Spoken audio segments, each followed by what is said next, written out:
Hi, my name is Tiffany and I am a recovering addict.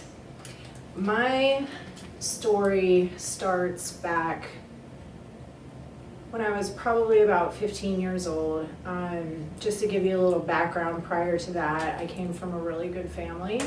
My father was actually a major on the sheriff's department here in St. Lucie County.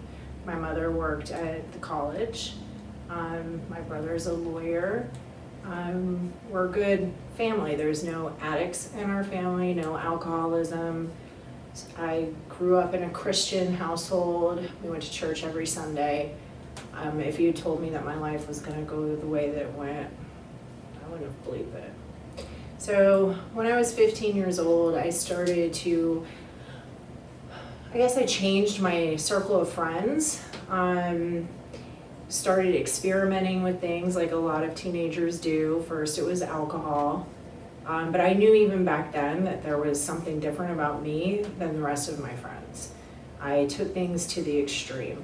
Of course, I didn't know then that I had a problem. It was something that grew, but in hindsight, I can see that it was a problem. I smoked some marijuana as a young teenager. And then that led to experimenting with ecstasy.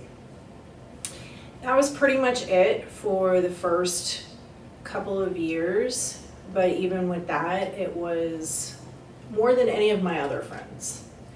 The way that it made me feel and the effects it had on me were almost more extreme than it was for them. This went on throughout my teenage years. When I was about 20, I experimented with cocaine. And I didn't even like it at first, but for some reason I just kept doing it. I ended up getting into a relationship with somebody who was a type 1 diabetic who introduced me to needles at the age of 21. From there, it was downhill quick. It got so bad that I couldn't use any of my veins, and so I started smoking crack, which might even be worse than the shooting cocaine. Highly addicting. It took me down so fast, I couldn't even believe it. When I went to my parents, I had tried to stop on my own, and I couldn't. I didn't want to do it. I couldn't believe I was doing it, but I could not stop. I told my parents that I think I'm a drug addict, and my dad wouldn't accept it. After all, he was a police officer. This isn't how he raised his daughter. They were in denial, and they kicked me out. So from there, I went right back to the same group of people who I'd been with, and of course they welcomed me in, and it just got progressively worse. I started selling things to pay for my habit, went back into another abusive relationship to have those needs met. At some point during that, my parents, I think, finally realized and accepted the fact that she might have a problem, and when I went back to them, they checked me into my first rehab at 22. I stayed at that rehab for about 2 weeks, and I AMA'd because I figured I'm better now, I don't need this. Went back out, I don't know, I probably lasted maybe a week, if that. The drugs just never stopped. It was on and off, on and off. I had no reason to stop. My needs were being met. It was bad. Then I got hurt. I got hurt on the job, and I was prescribed Oxycontin. Like a lot of opiate addicts, that was a whole nother world. The Oxycontin turned into, after too much time of being on it, it didn't work like it was supposed to work. It wasn't strong enough. It was too expensive. We had even started selling the pills to make money. It just wasn't doing the trick. So I started on heroin. Heroin, cocaine, IV. is horrible. It is a horrible way to live. You lose yourself. You lose everything that you love, everything that you cared about before. Your family, you don't care. Yourself, you don't care. You don't even care about brushing your teeth. It's the worst. It literally takes your soul from you. I did that for probably 5 or 6 years, pretty hardcore, until the money completely ran out and there were no other means to get it.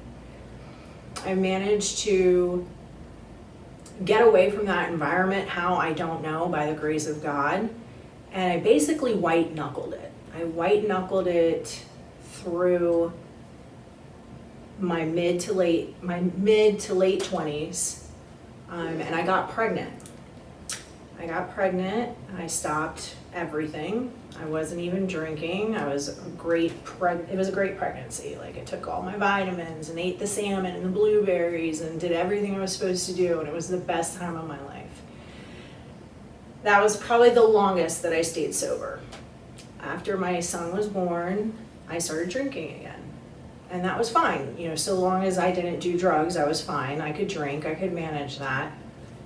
Except I was using the alcohol every time I was stressed or angry or lonely.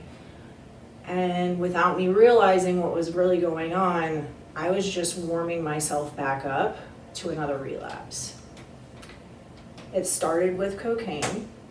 I was tired. I was burning the candle at both ends. I was a single mom. I just needed a little pick-me-up. And it was manageable at first. Until it wasn't. Then the other drugs started coming back. The opiates started coming back. I had to have a surgery. Now I'm getting prescribed them. This is great. You know?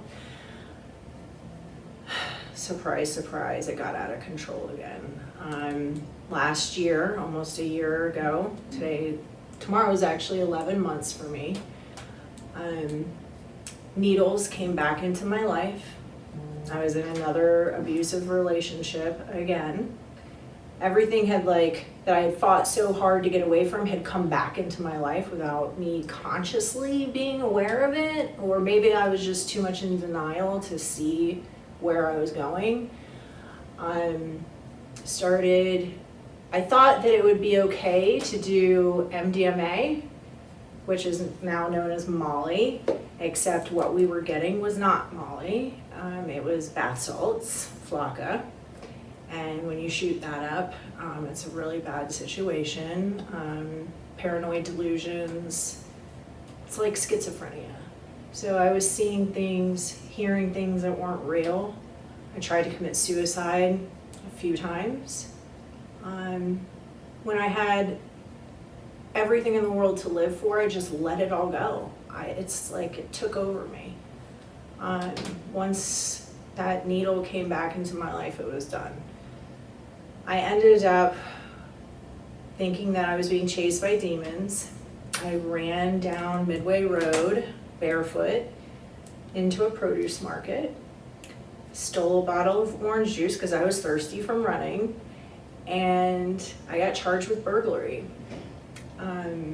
Ended up in jail with some drug charges and a bunch of misdemeanors and all kinds of stuff. First time ever being arrested in my life. And I got to sit in jail for 73 days, and it was the best thing that ever happened to me. I had a lot of time to read. One of the judges mentioned a book. My parents sent it to me. I read it cover to cover. It's called Recover to Live. And it's all about the things that you need to do to heal your body as an addict, your mind, your body, your spirit. Because it's not just AA, there's a lot of, or NA or whatever you want to get into. There's other things you can do to repair the damage that's been done. And so I took it very seriously. When I got out of jail, I was very fortunate to get into a program that held me accountable. One of the things was attending 90 meetings in 90 days. Had I not been forced to go to those meetings, I would have not known about the 12-step program. The 12-step program also saved my life. it forced me to get to the root causes of some of my problems and some of the things that I had been holding on to and using as an excuse to self-medicate. And it was very freeing, very healing process. It's changed the way I think, my outlook on everything. I'm more calm. I'm more at peace with life. I can deal with life as it comes. The last year has been a growing and learning and healing process. And I'm just so grateful that I've been through what I've been through. As hard as it's been, I'm on the other side of it now. I'm through AA and therapy and lots of therapy. My life is definitely turning around, and there's no way I would ever go back to it. I've gained so much back in my sobriety. There's nothing that feels good enough that I'd be willing to throw it away.